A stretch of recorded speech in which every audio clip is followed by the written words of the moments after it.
Aku rasa tak boleh nak dinafikan bahawa filem Batman 2022 yang diarahkan oleh Matt Reeves dan dilakonkan oleh Robert Pattinson is one of the best superhero movie pada tahun 2022. One of the best kan, bukannya the best like the best 10 over 10, tak.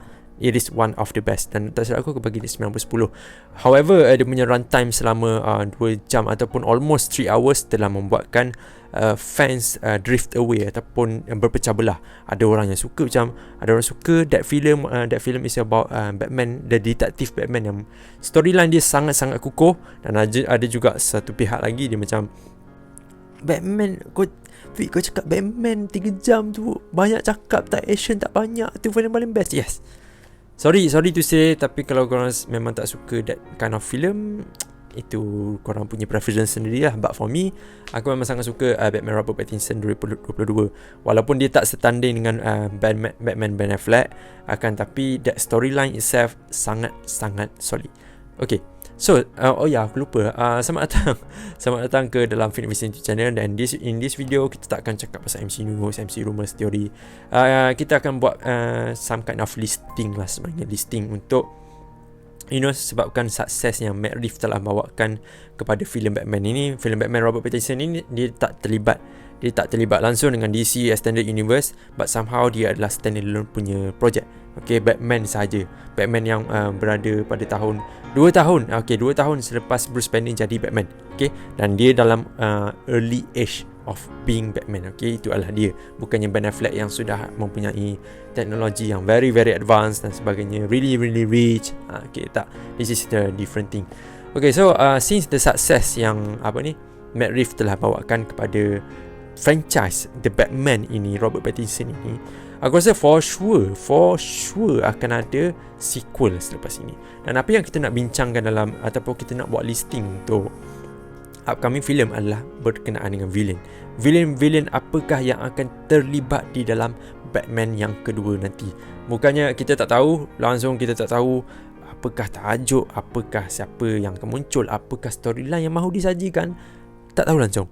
And that is why kenapa kita perlu fikir dulu ataupun figure out korang rasa siapa yang akan jadi villain di dalam Batman yang kedua ni. Dan aku ada beberapa list yang aku dah tulis yang aku nak dalam Batman yang kedua sahaja. Okay, kedua sahaja, bukan yang ketiga ke empat, tak. So first and foremost adalah 2 karakter.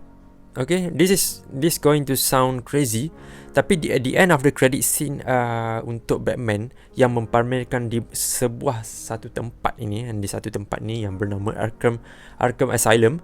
Okay, dalam Arkham Asylum tu, of course, The Riddler disumbatkan ke dalam itu sebabkan dia ni macam tak betul, dia macam sakit jiwa. Kau masuk Arkham Asylum sekarang, dan dia masuk Arkham Asylum macam mana yang kita semua expect, and somehow dia jumpa orang lain, which is Joker yang akan dimainkan oleh Barry Keoghan dan juga one of the members of Eternals.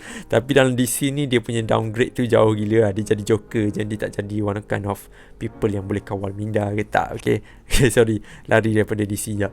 Okay, so Joker sudah disahihkan that Barry Keoghan akan memegang role sebagai Joker dalam Batman punya standalone film ni. Tapi tak pasti lagi sama ada dia ni akan jadi main villain untuk film tu ke tak.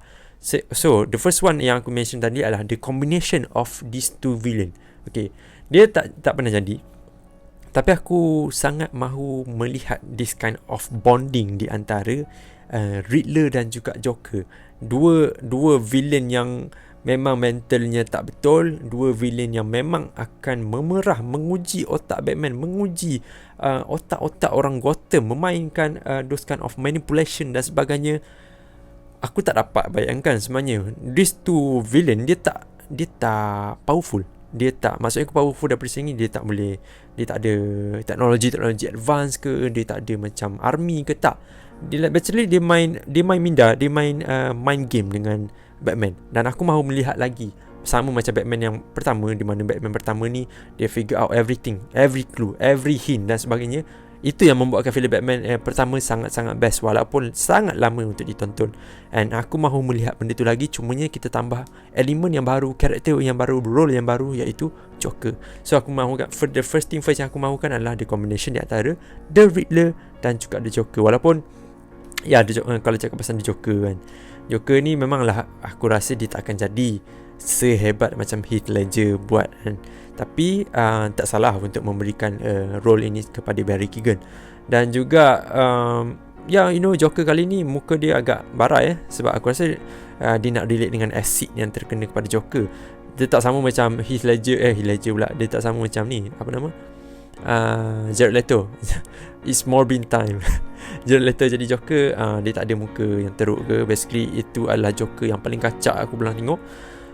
But yeah, I think Barry Keoghan akan nak mainkan watak yang much way better daripada Jared Leto. Tapi kita akan tengok nantilah macam mana kan. So seterusnya adalah The Court of Owls. Okay, The Court of Owls aku rasa ada aku mention dalam live rasanya sebelum ni, yang aku nak tengok The Court of Owls muncul dalam sequel Batman yang seterusnya. Court of Owls ni tak pernah muncul, ataupun dia pernah muncul tapi tak mendapat pujian yang tinggi. Akan tapi aku mahu melihat dia muncul dalam sequel yang seterusnya. Dan for sure dia banyak muncul, The Court of Owls ni banyak muncul dalam animated series sebenarnya. Dan dalam game pun ada benda ni. Cuma dalam live action dia tak diketengahkan dengan sangat tinggi, ataupun tak diberi highlight yang tinggi, sama seperti villain-villain yang macam Joker kan, Two-Face dan sebagainya tu kan. The Court of Owls ni macam belakang tak base sikit. Sebab dia punya role ni, Court of Owls ni dia more kepada macam Illuminati. Dia macam sebuah organisasi yang sudah lama wujud di dalam bandar Gotham ni, yang rule that Gotham dalam diam, behind the scene lah.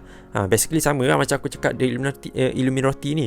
And it is interesting macam mana Batman try to figure out this kind of rich people yang dia tak pernah tahu pun. Kau bayangkan macam mana nak cari hint, nak cari detail, it is very very hard. Sebab sukar untuk mencari The Court of Owls ni. Even Robert Pattinson pun, Paul Dano, even Zoe Kravitz pun ada mention about this thing. Dia nak tengok untuk Batman kedua ni, kalau boleh lah kita munculkan The Court of Owls. Dan aku macam, oish, serius lah kalau muncul The Court of Owls 3 jam kau nak buat The Court of Owls. Okay, sangat-sangat best. Aku rasa kalau dia munculkan The Court of Owls, walaupun ini bukan villain yang quite powerful, akan tapi dia bukan powerful yang boleh tembak laser, tak. Tapi daripada mind games, this is the villain yang bekerja di belakang takbir yang sangat-sangat best bagi aku. Yang ketiga adalah Penguin. So Penguin yang dilakonkan oleh Colin Farrell mendapat pujian lah di dalam mendapat pujian untuk wataknya dalam filem Batman yang pertama. Walaupun dia punya running time ataupun screen time tak banyak di dalam filem pertama, tapi aku rasa dia menjalankan watak yang elok sebagai seorang Penguin. Dan ada orang mengatakan Penguin yang tahun yang filem Batman siapa Batman yang dulu, Najwa, tak ingat pula nama dia. Okay, tapi Penguin sebenarnya sebelum ni dah pernah muncul kat live action, di mana Penguin dan juga Penguin betul-betul ada kat sebelah-sebelah ni apa semua kan. Tapi aku rasa Colin Farrell patut diberi pujian dan juga patut diberi peluang untuk upcoming film. Contohnya Batman The Penguin Empire ke contoh kan. Penguin di mana Penguin pada waktu ini dia telah menguasai Gotham finally. Dia bukannya macam Batman pertama, dia literally dipijak oleh Batman dan juga angkatan-angkatan yang lain. Dan untuk berikan peluang kepada Colin Farrell untuk menjalankan watak sebagai Penguin dalam upcoming sequel, aku rasa itu akan jadi one of the interesting moment. Even bukan main villain pun tak apa, side villain again tak apa. Selepas itu kita ada Bane. Bane telah muncul di dalam filem ataupun trilogi Batman. Christian Bale punya trilogi tu dia telah muncul, Bane yang dilakonkan oleh Tom Hardy.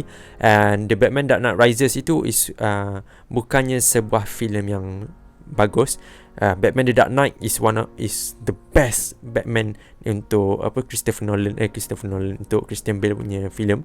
Tapi Bane Tom Hardy yang dilakonkan oleh Tom Hardy is very very good, walaupun dia punya storyline is not very solid.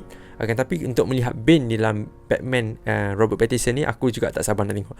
Dan kalau dia nak munculkan Bane dalam The Batman yang kedua ni, dia boleh ikut sama storyline seperti Batman Nightfall tak silap aku, di mana Bane cuba setaya upaya untuk mengconquer ataupun mendapatkan Gotham City. Last but not least adalah Two-Face. Two-Face is villain juga kepada Batman, dan Two-Face pun pernah muncul dalam live action baru ni.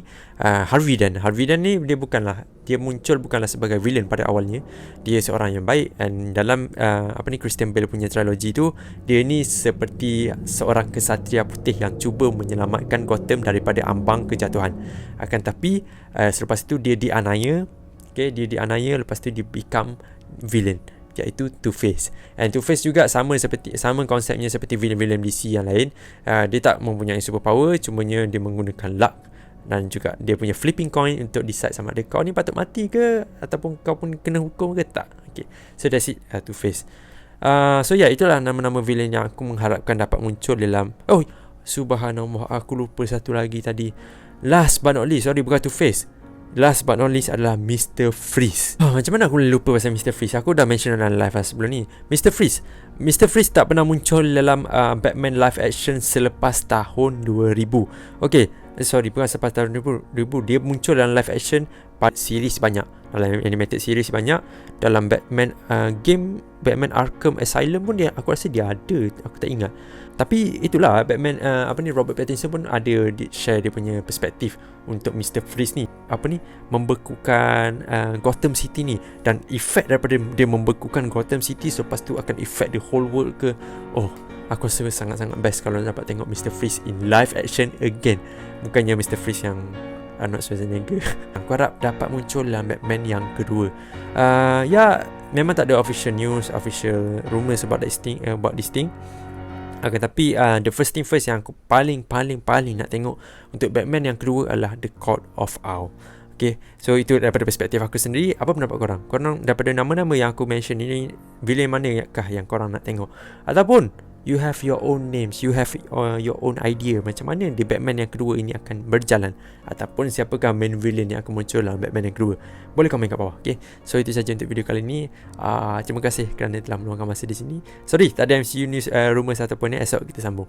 Okay, itu saja untuk video kali ini. Terima kasih. Assalamualaikum dan bye bye.